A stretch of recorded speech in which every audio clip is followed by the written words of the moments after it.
common errors and how to fix them.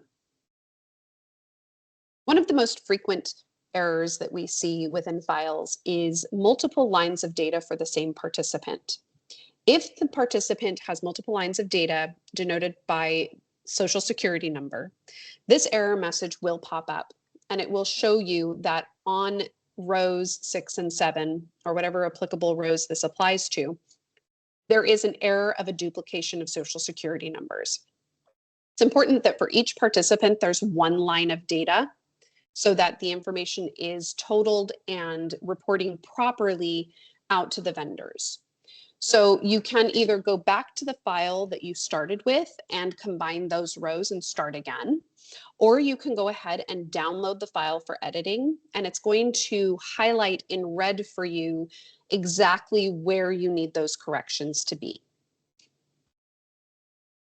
This is an example of a file that was downloaded that had a duplication of Social Security numbers.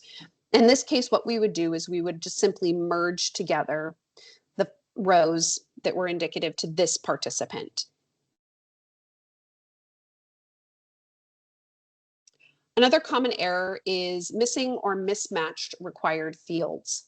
When you go to submit your file, this will pop up if there is missing data or if something doesn't match.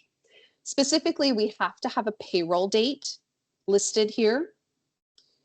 And then also this contribution amount. At the very bottom of your file, when you import your file, there's going to be data that populates into the system. It's going to give a total of the contribution amount. If the amount that you've put in does not equal the amount that the file is showing, this is going to highlight red and it's going to alert you that there's something amiss with the two files.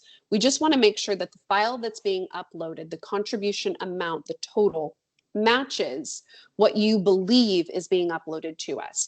This is important because sometimes files get shifted, columns get shifted, and we want to make sure that we are reporting out to your vendor exactly the amount that you want pulled from your bank account so that we're not having any kind of incorrect data going out to our vendors.